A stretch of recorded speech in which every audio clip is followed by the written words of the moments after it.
माननीय अध्यक्ष जी, लोक महत्व के इस बड़े ही मार्मिक और संवेदनशील मुद्दे पर मुझे अनुमति प्रदान करने के लिए मैं आपका आभार प्रकट करता हूं।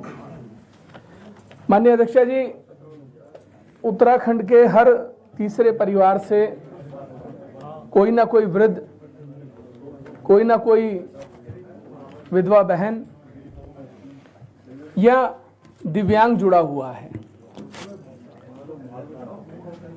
माननीय अध्यक्ष जी, 1500 रुपये प्रति माह की पेंशन सरकार द्वारा दिव्यांग, वृद्ध और विधवा बहनों को दी जाती है। माननीय अध्यक्ष जी, सरकार दे रही है, ये बहुत बड़ी बात है, हम इसकी सराहना भी करते हैं। लेकिन माननीय अध्यक्ष जी, 1500 रुपये में किसी वृद्ध के लिए जिसका कोई सहारा नहीं है, किसी विधवा बहन के लिए जिसके घर में सिर्फ कमाने वाली वो एकमात्र स्वयं है और बच्चों की दीक्षा शिक्षा की व्यवस्था भी खुद करनी है, ये बहुत ही सूक्ष्म राशि है। 1 अप्रैल 2022 में सरकार ने शासनादेश जारी करके 100 रुपये की वृद्धि की थी, जो अब 1500 रुपये हो गई है।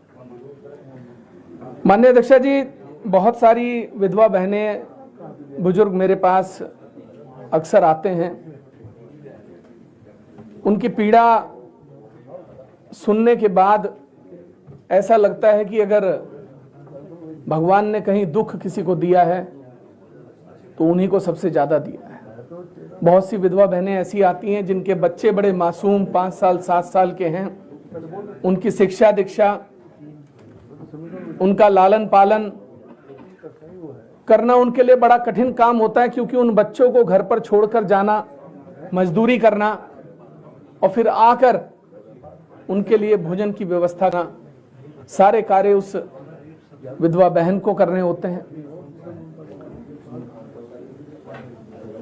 माननीय अध्यक्ष जी, जब से इस राज्य का गठन हुआ है, आज तक कई हजार करोड़ रुपए के विज्ञापन सरकारों ने अपने चेहरे को चमकाने और दमकाने में खर्च किए होंगे। मुझे लगता है सालाना 150-200 करोड़ रुपए का विज्ञापन सरकारें जारी करती हैं। मैं ये नहीं कहना चाहता कि किसको करती हैं किसको नहीं करती, ना मैं उसमें जाना चाहता हूं, लेकिन जब हम हजारों करोड़ रुपए पानी में बहा सकते हैं सिर्फ अपनी योजनाओं को, अपने चेहरे को लोगों तक पहुंचाने के लिए, तो हम इन बेसहारा मासूम चेहरों पर खुशी लाने के लिए इसमें 1000-1500 रुपए की वृद्धि क्यों नहीं कर सकते। माननीय अध्यक्ष जी, तो हम इन बेसहारा मासूम चेहरों पर खुशी लाने के लिए इसमें 1000-1500 रुपए की वृद्धि क्यों नहीं कर सकते। माननीय अध्यक्ष जी, दिल्ली में 60 साल से 69 साल की आयु के बीच में जो वृद्ध हैं, महिलाएं हैं, उनको 2000 रुपए और जो SC ST से हैं उन्हें 500 रुपए अतिरिक्त दिया जाता है। हम अगर वृद्धों की बात करें, जो बुजुर्ग हमारे उत्तराखंड में बहुत सारे ऐसे बुजुर्ग हैं, पहाड़ी क्षेत्र में, प्लेन में, जिनके घर में कोई कमाने वाला नहीं है, बुजुर्ग पति पत्नी जो बिल्कुल बेसहारा और असहाय हैं, जिनके पास एक वक्त का चूल्हा जलाने की भी व्यवस्था नहीं होती,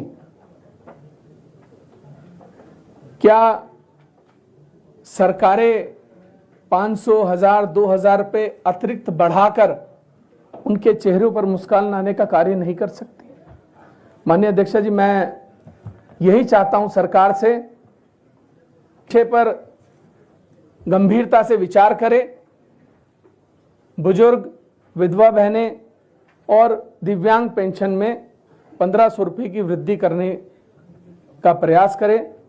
और मैं चाहता हूं कि सदन की इस कार्रवाई को रोककर इसके ऊपर गंभीरता से चर्चा की जाए। किसान पेंशन भी है 1200 माननीय अध्यक्ष जी, माननीय उमेश कुमार जी के द्वारा जो नियम 58 के तहत पेंशन वृद्धावस्था, विधवा एवं दिव्यांग पेंशन योजना अंतर्गत पेंशन दरों में वृद्धि के संबंध में सदन का ध्यान आकृष्ट किया। वो भी तो करना। माननीय अध्यक्ष जी, मैं माननीय सदस्य जी को बताना चाह रहा हूँ कि यदि वैसे सब लोग अवगत होंगे तो भी जो राज्य में समाज कल्याण विभाग द्वारा संचालित जन कल्याणकारी योजनाओं यथा वृद्धावस्था, विधवा, दिव्यांग पेंशन का जो पिछला मैं थोड़ा सा जानकारी आपको दे रहा हूँ।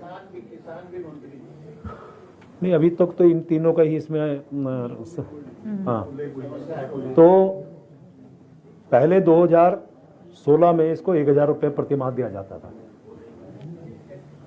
1000 रुपये प्रति माह 2016 में, और 2017 में जब भारतीय जनता पार्टी की सरकार आई तो इसे बढ़ा के हम फरवरी 2020 को 1200 रुपये प्रति माह किया। माननीय अध्यक्ष जी, उसके बाद फिर इसमें वृद्धि की गई और 23 मार्च 2022 में 200 रुपये बढ़ाए 1400 रुपये प्रति माह किए गए, और अभी 21 अप्रैल 2022 को ही 100 रुपये वृद्धि करके 1500 रुपये प्रति माह किया गया है। इसमें हमें जो है 1500 रुपये जिस प्रकार से हम लोग देते हैं, जो 80 वर्ष से कम आयु की पेंशनर्स हेतु है, उसमें केंद्र का भी अंश मिलता है, प्रदेश का भी उसमें अंश रहता है। हालांकि जो आपने बात कही, अंश मिलता है, प्रदेश का भी उसमें अंश रहता है। हालांकि जो आपने बात कही, मैंने भी वित्त मंत्री के नाते जब में बढ़ जाए ताकि हम यहाँ से भी उस पर विचार कर सकें, लेकिन चूंकि वहाँ से कोई संकेत नहीं मिला, मैं ये कह सकता हूँ कि आज हम चाहे उत्तर प्रदेश हो चाहे हिमाचल हो, लगभग वहाँ भी 1500 रुपये प्रति माह का ही हम लोग जो रेट यहाँ दे रहे हैं वहीं वहाँ भी वही रेट दे रहे हैं। और जिस प्रकार से मैंने भी बताया, वर्षवार मैंने जो भी ये सारी चीज़ें आपको बताई है, तो लगभग सभी जगह एक रेट है। तो उत्तर प्रदेश जैसा बड़ा राज्य और पड़ोसी हमारा हिमाचल राज्य में भी ये रेट है, तो इसलिए हम 1500 रुपये दे रहे हैं। इसमें अभी वृद्धि का कोई विचाराधीन हम लोग अभी हमारे उसमें विचार नहीं है। माननीय अध्यक्ष जी, मंत्री जी ने बताया कि कब कब उन्होंने कितने कितने वृद्धि की है, और उन्होंने कहा कि केंद्र का अंश अगर बढ़ जाए। माननीय अध्यक्ष जी, मैंने अभी एक बात कही, इस राज्य के बनने के बाद से जब 20 करोड़ रुपए का आउटडोर, इलेक्ट्रॉनिक और प्रिंट का खर्चा महीने का होता था, वो धीरे धीरे बढ़ते बढ़ते बढ़ते 60 भी पहुंचा सालाना, वो 100 भी पहुंचा, वो आज 200 भी है, और वो आने वाले समय में 300 करोड़ भी पहुंचेगा। जब हम सरकार की योजनाओं को लोगों तक पहुंचाने के लिए, अपने किए हुए कामों को चमकाने, दिखाने और देश के पटल तक पहुंचाने, मैंने अक्सर ऐसे होर्डिंग मध्य प्रदेश, झारखंड और अन्य राज्यों की सड़कों पर लगे देखे जिनका कोई औचित्य नहीं है। जो क्या मैं आ रहा हूं माननीय अध्यक्ष जी, तो हम राज्य का अंशदान क्यों नहीं बढ़ा सकते? माननीय अध्यक्ष जी, सदन में मेरी बात अगर किसी को बुरी लगेगी तो मैं क्षमा चाहूंगा। अभी हमने पूर्व विधायकों की जो मान भत्ते हैं उन्हें बढ़ाने के लिए बैठक की। अच्छी बातें करनी चाहिए, क्योंकि बहुत काम करना पड़ता है, क्षेत्र में बहुत जगहों पर जाना पड़ता है, बहुत सारी चीजें देखनी पड़ती हैं। तो माननीय अध्यक्षा जी, फिर जो लोग हमारे राज्य में रह रहे हैं उनकी जिम्मेदारी भी हमारी है, और सरकार को गंभीरता से उसको लेना चाहिए। माननीय मंत्री। माननीय अध्यक्ष जी, आपने एक विषय जो रखा कि 30 करोड़, 50 करोड़, 300 तक जाएगा, और जहाँ तक मेरी जानकारी, आप तो पत्रकार भी हैं, और पत्रकारों को आप समझिए कि हम अपनी योजनाओं को खाली अपने को चमकाने के लिए नहीं देते हैं।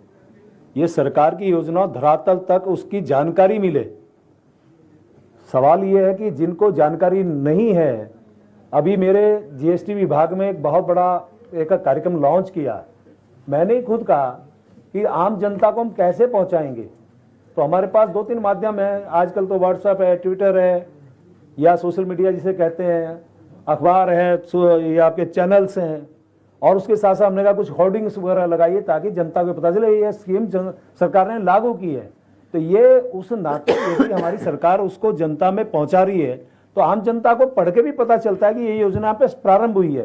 तो एक दूसरा, मैंने पहले ही कहा कि मैंने व्यक्तिगत तौर पे जैसलमेर मीटिंग में मैंने व्यक्तिगत तौर पे आग्रह किया था, क्योंकि तमाम देश भर के माननीय वित्त मंत्रीगण थे, मैं भी सौभाग्य से इस उत्तराखंड का प्रतिनिधित्व कर रहा था। मैंने खुद जो मैंने मांग रखी थी, हालांकि कुछ मांगे उसमें स्वीकार हुई है, अभी इस मांग को उन्होंने नहीं मान लिया, स्वीकार किया। तो और ये भी मैंने साथ में कहा कि इस वृद्धि का अभी हम कोई विचार नहीं कर रहे हैं। तो बाकी माननीय अध्यक्ष जी, माननीय अध्यक्ष जी सिर्फ 1 मिनट, माननीय अध्यक्ष जी सिर्फ लास्ट के 3 सेकंड। माननीय अध्यक्ष जी, अभी मंत्री जी ने कहा कि हमें योजनाएं पहुंचाने के लिए, माननीय अध्यक्ष जी 100 से ज्यादा चैनल और 100 से ज्यादा मैगजीन ऐसी हैं जिनका इस राज्य के सरोकारों से कोई लेना देना नहीं है, जिनको विज्ञापन दिया जाता है। बैठ जाइए माननीय नेता प्रतिपक्ष जी। माननीय